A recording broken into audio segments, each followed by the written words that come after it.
Y para hablar de números ya se encuentra conmigo en el estudio mi compañero Juan Pablo Lucumí. Juan Pablo, ¿qué tal? Buenos días. Buenos días, aquí estamos para hablar de economía. Así es. Hey, Juan Pablo, vamos a empezar hablando de Colombia porque el Senado de ese país rechazó por segunda vez la reforma laboral de Gustavo Petro al votar en contra de someterla a una consulta popular. Andrés, y es que en la línea de tiempo de lo que ha pasado con la reforma laboral en Colombia, primero pasó en la Cámara de Representantes el 18 de octubre del año pasado, que esto fue en la Cámara Baja del Congreso. Pasó entonces a la Cámara Alta, la Comisión Séptima del Senado dijo no al documento, esto fue el 19 de marzo. Allí 14 legisladores debían tomar la decisión y 8 de ellos se negaron a hacer cambios en el sistema laboral del país andino. Luego, el 22 de abril, el presidente Gustavo Petro presentó las 12 preguntas que estarían en la consulta popular, en la que pretendía preguntarle a los colombianos si estaban de acuerdo con puntos clave de la reforma. Y en un acto simbólico por el Día del Trabajador, el 1 de mayo, el mismo Petro radicó ante el Congreso este documento, ante el Senado. Luego de todo este recorrido vimos lo que pasó el miércoles: peleas, golpes en las mesas, gritos y un tumulto de legisladores empujándose y discutiendo luego de la votación en el Senado que hundió a la consulta popular. Petro acusó de fraude el movimiento de la Cámara Alta del Congreso y llamó a los ciudadanos a manifestarse. Además, pidió que el Senado vuelva una vez más a poner bajo consideración la consulta. Natalia Plazas y Albert Naya nos resumen lo que pasó. El caos se desató en el Senado colombiano. Poco antes, con una votación ajustada de 49 votos a favor y 47 en contra, los senadores habían rechazado someter a referendo la propuesta de reforma laboral del gobierno de Gustavo Petro. Esta es una de las iniciativas bandera del mandatario de izquierdas, quien alegó fraude en la votación y llamó a sus partidarios a que se manifiesten para exigir un nuevo voto en la Cámara Alta. Le solicito al Senado poner de nuevo en votación la consulta popular y le solicito al pueblo de Colombia: estaré dispuesto a cumplir sus órdenes como jefe de Estado, tomar la decisión contundente como respuesta. Llegó la hora del pueblo. Como jefe de las fuerzas militares y policiales de Colombia, la orden es no levantar un solo arma contra el pueblo. La oposición asegura que Petro ha politizado la consulta, que los senadores ya habían rechazado en marzo, tras haber sido aprobada con un amplio margen de 91 votos contra 13 en la Cámara de Representantes. No nos da miedo las amenazas de Gustavo Petro. Ya lo vencimos aquí en el Congreso y lo venceremos en la calle. La pesadilla de este gobierno se acaba en el 26. Haber hundido la consulta popular es una gran noticia para el país. Es salvar más de 700.000 millones para los colombianos, para la vivienda, para las medicinas, para la educación, para la alimentación. La consulta popular solo le servía a Gustavo Petro, era una estafa, una emboscada, una gran trampa. La oposición de derecha rechaza la reforma por considerarla una amenaza para las empresas y el empleo en el país. Petro asegura que comportaría un gran avance en los derechos laborales. En las preguntas del referendo se planteaban aspectos como la reducción laboral a 8 horas, si aumentar o no los salarios de los fines de semana o si establecer más licencias por salud, entre otras, los dolores menstruales incapacitantes.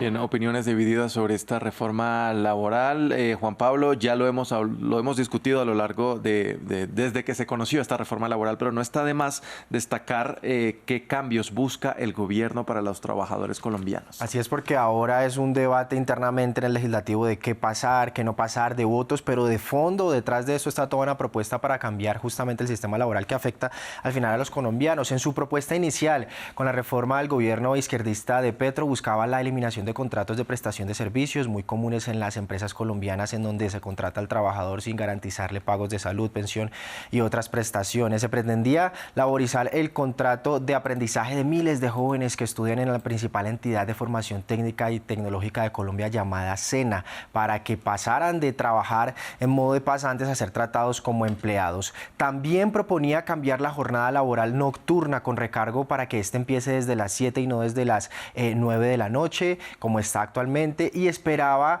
que el recargo para pagos de horas extra y días feriados también aumentara del 75% actual hasta el 100% para 2026. Tenían planeado que fuera 2024, 25 y hasta el 26 estos aumentos. El plan también buscaba dar nuevas regulaciones a los trabajadores de plataformas digitales como Uber, Didi o Rappi y que las licencias temporales por 7 días no sean descontadas del salario de los empleados, pero vimos una línea de tiempo inicialmente, pero la historia seguramente sigue para la reforma laboral.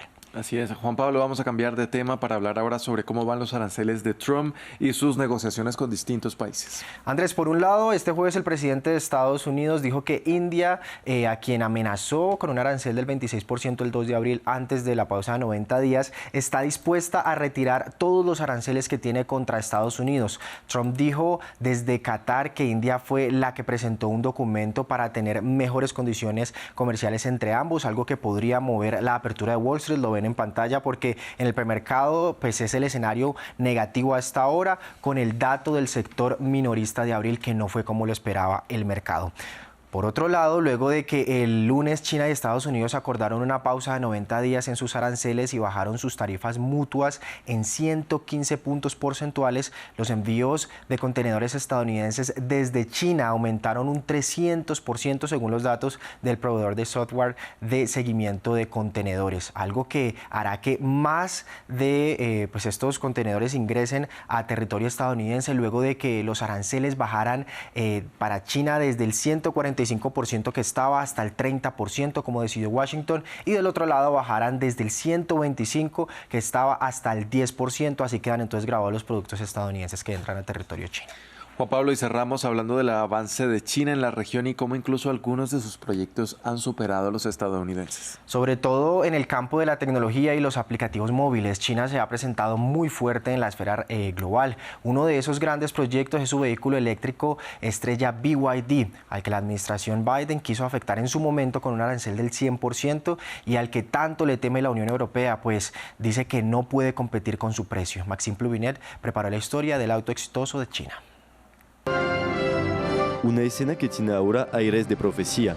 Estamos en 2010 en la ciudad china de Shenzhen. El legendario inversor y multimillonario Warren Buffett respaldó al fabricante chino de automóviles y baterías BYD, calificando a la empresa de prometedora. BYD es una empresa joven y prometedora. Está experimentando un crecimiento dinámico, líder en innovación y tecnología. Dio en el blanco. El fabricante BYD, con el eslogan de Construya tus sueños, fue fundado en 1995 por el químico chino Wang Chuanfu. En aquella época, solo se dedicaba a fabricar pequeñas baterías recargables para celulares, antes de lanzarse en el sector de los vehículos eléctricos en 2003. Respaldado por los subsidios del Estado chino, es el fabricante de automóviles número 1 de China, hasta convertirse en el principal rival de Tesla, la empresa del multimillonario estadounidense Elon Musk. La marca ambiciona desarrollarse en el mercado europeo.